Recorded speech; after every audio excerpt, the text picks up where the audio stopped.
పూరా లోకల్. తెలంగాణ రాష్ట్ర ప్రభుత్వం ప్రవేశపెట్టిన బడ్జెట్ చూస్తుంటే అయోమయం జగన్నాథం. తెలంగాణ రాష్ట్ర ఉప ముఖ్యమంత్రి గారు, రాష్ట్ర ఆర్థిక శాఖ మంత్రి గారైనటువంటి శ్రీ బట్టి విక్రమార్క గారు ఈరోజు శాసనసభలో ప్రవేశపెట్టింది బడ్జెటా, అప్పుల పత్రమా స్పష్టం చేయాల్సిన అవసరం ఉంది. 6 గ్యారెంటీలు ఆగమైపోయినాయి.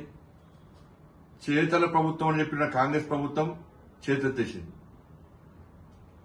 కనీసం 6 గ్యారెంటీలకు ఈ బడ్జెట్ లో ప్రత్యేక నిధులు కేటాయించినటువంటి దాఖలాలు లేవు. మన అప్పులున్నాయని చెప్పి ఎన్నికల సందర్భంగా మీరు చెప్పారు. తెలంగాణ రాష్ట్రం కేసీఆర్ అనే మూర్ఖుల వల్ల, మూర్ఖత్వం వల్ల తెలంగాణ రాష్ట్రం అప్పుల పాలైందని చెప్పి తెలంగాణ ప్రజలకు తెలుసు, మాకు తెలుసు, మీకు తెలుసు. అప్పుల విషయం తెలిసిన తర్వాత కూడా మీరు ఎన్నికల్లో ప్రజలను మభ్యపెట్టి సంవత్సరం లోపల 6 గ్యారెంటీలు అమలు చేస్తామని మీరు ఈరోజు 6 గ్యారెంటీలు అమలు చేయకుండా ఈ అప్పుల పాలైంది, అప్పులలో ఉన్నాం, ఇక మేము రాబోయే రోజుల్లో కూడా 5 సంవత్సరాలు కూడా ఈ 6 గ్యారెంటీలను తీర్చలేమని చెప్పి తెలంగాణ రాష్ట్ర ప్రభుత్వం స్పష్టం చేసింది. వాళ్ళ మూసీ రివర్ ఫ్రంట్ 1.5 లక్షల కోట్లతో మూసీ రివర్ ఫ్రంట్ నిర్మిస్తామన్నటువంటి కాంగ్రెస్ పార్టీ ప్రభుత్వం కేవలం 1500 కోట్ల రూపాయలు కేటాయించి ఇలా ఏ విధంగా మూసీ నది రివర్ ఫ్రంట్ ను మీరు నిర్మిస్తారో స్పష్టం చేయాల్సిన బాధ్యత ఉంది. కేవలం 12,000 ఉద్యోగాలకు నోటిఫికేషన్ ఇచ్చిన మీరు ఇలా 31,000 ఉద్యోగాలు భర్తీ చేస్తామని చెప్పి మీరు చెప్పడం పూర్తిగా ఈ నిరుద్యోగులు మోసం చేయడమే. దాంతోపాటు తెలంగాణ రాష్ట్రంలో 90 లక్షల గ్యాస్ కనెక్షన్స్ ఉంటే మీరు కేవలం 30 లక్షల రేషన్ కార్డులు ఉన్నటువంటి పేదలకు మీరు గ్యాస్ సబ్సిడీ ఇచ్చి 90 లక్షల అర్హులైనటువంటి రేషన్ కార్డు అర్హులైనటువంటి పేదలందరినీ నడ్డి విరిచింది మీరు కాదా? దాంతోపాటు రుణమాఫీ విషయంలో రుణమాఫీ వల్ల రైతులు నష్టపోయారని మీరు చెప్పారు. వాస్తవం కేసీఆర్ మూర్ఖత్వంగా ₹1,00,000 రుణమాఫీ చేస్తానని చెప్పి కేసీఆర్ ఇలా రుణమాఫీ చేయకపోవడం వలన రైతులు ఇబ్బంది పడ్డారు. మరి మీరేం చేయాలి? ఇప్పుడు రైతులను ఈ విధంగా నష్టాలు నూపుతారా?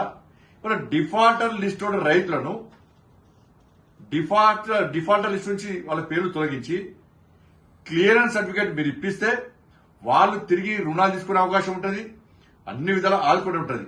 ఇది మీరు చేయగలుగుతారా? దాని గురించి ఊసేలేదు. ఇవాళ మతానికి సంబంధించి భారతీయ జనతా పార్టీ మతతత్వ పార్టీ అని చెప్పి నిన్న మొన్న చాలా మంది అసెంబ్లీ వేదికగా మాట్లాడారు. ఇవాళ మీరేం చేశారు? మీకు హిందువుల పండుగలు అవసరం లేదు, మీకు హిందువులు ఓట్లేలే, హిందువుల ఓట్లు మీకు వద్దు, హిందువులంటే నిర్లక్ష్యం. మీకు ఒక వర్గం ఓటుతో గెలుస్తామని చెప్పి మీరు అనుకుంటున్నారు. ఆ వర్గం ఓట్ల కోసం బీఆర్ఎస్ పార్టీ మీరు పోటీ పడ్డారు. మేము ఎక్కడ మతం గురించి మాట్లాడలే.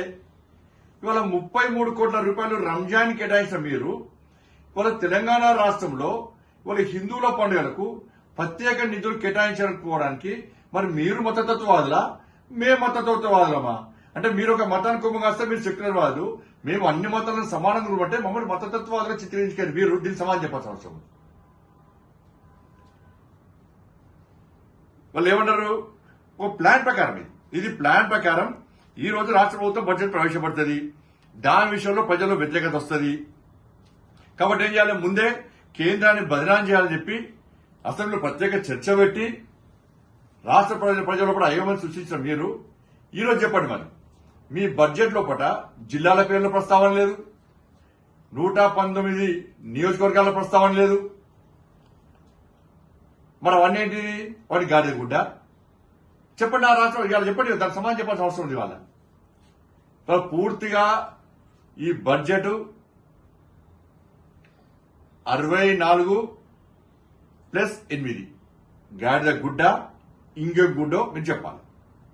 6 గ్యారెంటీలు ప్లస్ బడ్జెట్ గాడిద గుడ్డ, ఏ గుడ్డు పట్టుకొని తిరుగుతారో మీరు ప్రజలు తిరగాలి. కాబట్టి ఇవాళ త్రిబులాలకు కానీ ఇందిరమ్మ ఇండ్లకు కానీ కేంద్ర ప్రభుత్వం నిధులు ఇస్తుందా లేదా స్పష్టం చేయండి. కేంద్ర ప్రభుత్వ సంక్షేమ పథకాల విషయంలో రాష్ట్ర ముఖ్యమంత్రి గారితో పాటు నరేంద్ర మోడీ గారి ఫోటో లేకుంటే ఎట్టి బస్సులో ఈసారి దాన్ని ఒప్పుకునే ప్రసక్తి లేదు. ఇవాళ మేము అభివృద్ధికి సహకరించి సిద్ధంగా ఉన్నాం. 5 సంవత్సరాలు ఎక్కడ సంవత్సరాల లోపల ఇది అమలు చేస్తాం అది అమలు చేస్తాం ఇక్కడ గ్యారంటీ ఇవ్వలే. 5 సంవత్సరాలు మాకు అవకాశం ఉంది. తప్పకుండా తెలంగాణ రాష్ట్ర అభివృద్ధికి కట్టుబడి ఉన్నాం మేము. మీరు గత ప్రభుత్వం లెక్కనే ఇలా కేంద్ర ప్రభుత్వాన్ని తిట్టి దూరమయ్యే ప్రయత్నం చేస్తే అది మీకు నష్టం. తెలంగాణ రాష్ట్ర అభివృద్ధికి కట్టుబడి మేము ఉన్నాం. తప్పకుండా సహకరిస్తాం. కాబట్టి ఈ బడ్జెట్ విషయంలో రాష్ట్ర ప్రజలు ఆలోచించాలి. ఇది గాడిద గుడ్డ ఏం గుడ్డో కాంగ్రెస్ పార్టీ నాకు స్పష్టం చేయాలి.